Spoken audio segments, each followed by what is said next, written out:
My favorite thing that we acquired was the red brick store. That one is really, really cool. It's a building in Nauvoo. It was built to be, a general store, a place of commerce, but it had an upper story that was just an open space. So it was kind of a multi-purpose room for a lot of church functions, especially before the Nauvoo Temple was completed. And that is where they would have socials. It's also where they would have church meetings in a lot of cases. And the special thing about it is the organization of the Relief Society first happened there in 1842. And we just barely celebrated that anniversary this last Sunday, the 182nd, I think, anniversary of the founding of the Relief Society. Which instigated And a little bit of controversy on social yes, media, yes, right? yes. That one Crazy. has been a lot of fun. And I have to say, I loved the devotional. I thought it was really, really good. It was great. I watched it. Even though I'm not a woman, I like to watch all the things I can. Good. I thought it was wonderful. And so I was a little bit surprised at how much controversy it drummed up, just because, I don't know, I feel like there's often, ironically enough, not as much attention on the Women Broadcast Association or conference, things like that. So, the fact that people actually were paying attention, I don't know, maybe is a good sign. But yeah, I don't know. We could talk about that if you want, or we don't have to. But I'm like eyeballs deep in that right now, as far as thoughts about women in the priesthood, what people are struggling with, how I feel about priesthood power in the church, and it's I think in some ways with this particular controversy, and it was really about a single social media post. I think in that case, it's because we had like this sound bite out of context. People, Yes. I don't. So it was Sister Dennis, and she said, in no other religion or culture around the world are women bestowed with so much. I can't remember the full quote, but Yeah, it's that was it, wasn't it? there's no other religious organization in the world that I know of that has so broadly given power and authority to women. And that was just like a single pull quote from her larger talk. And at least from what I could like sense and tell, there wasn't a whole lot of controversy within, like, after she gave her talk itself. It was just like social media posts of that sentence was pretty polarizing for people. And I think personally, I think she clarifies a lot of that in her talk of what she is saying and what she's not saying. And broadly there, I think is the big key.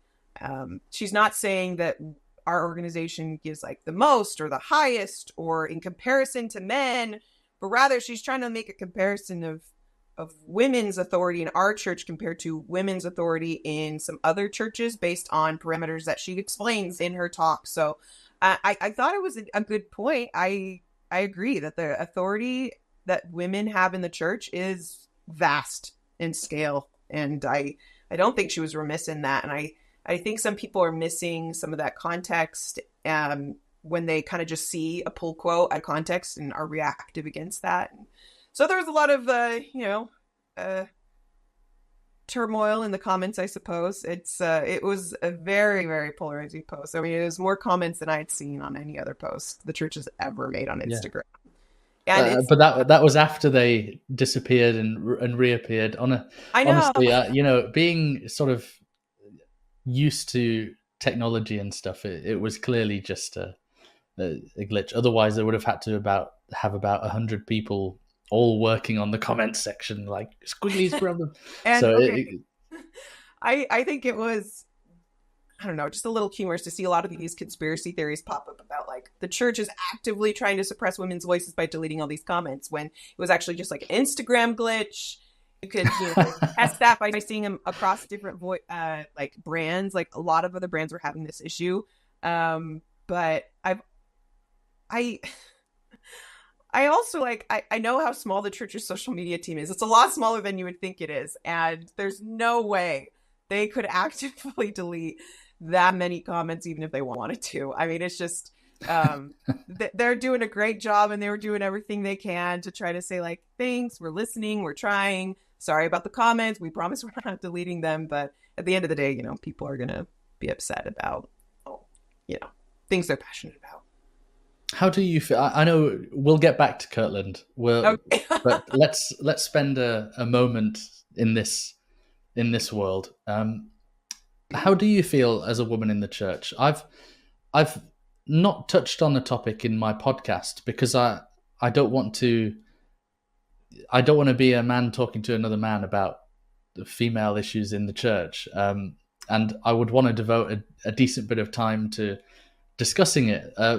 But I mean, is it more of a culture? I've heard stories of, for example, members of the ward council when they haven't been heard. But on the flip side, anecdotally, my mother's a faithful member and has always had so much positive experience in the church. And the female role models that I have in my life in the church have all had really good experiences, and I'm not discounting any others. But do you think that? Yeah. What are your thoughts on that?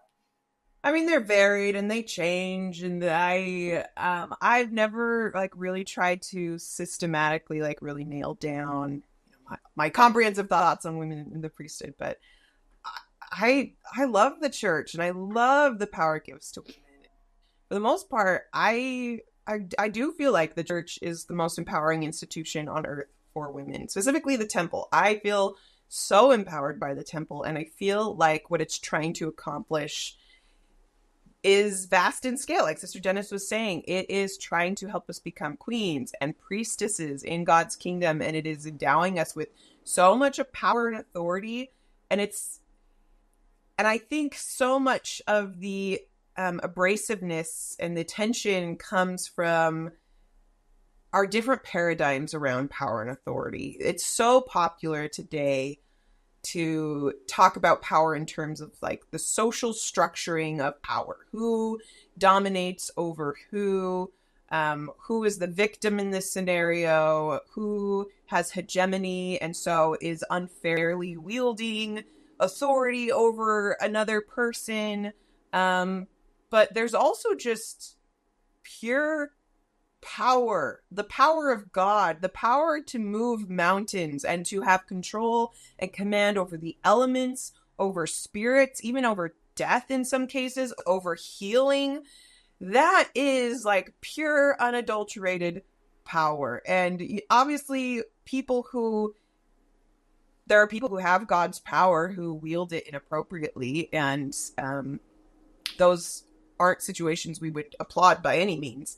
But when I think about having just that pure, unfettered access to God's power, his revelation, I think it is absolutely incredible. I think it is mind-blowing that God entrusts all of his covenant daughters and sons to use that power to bless other people. If we have the faith, if we have the covenants, that we can move mountains. And I have never done it. I've still got a long way to go before I have that kind of faith. But I think it's miraculous, and I don't deny that a lot of people have struggled and have had rough experiences in the church that are gender oriented, and I do know it's a sensitive issue, but I do think sometimes we can get fixated on the structuring of dominion, that we can lose sight of the forest for the trees of just the magnificence of being able to hold God's power in our hands to bless his children, to create life, to administer ordinances, to heal people. It's incredible. So those are just a bunch of scattered shower thoughts that I'm still trying to put together.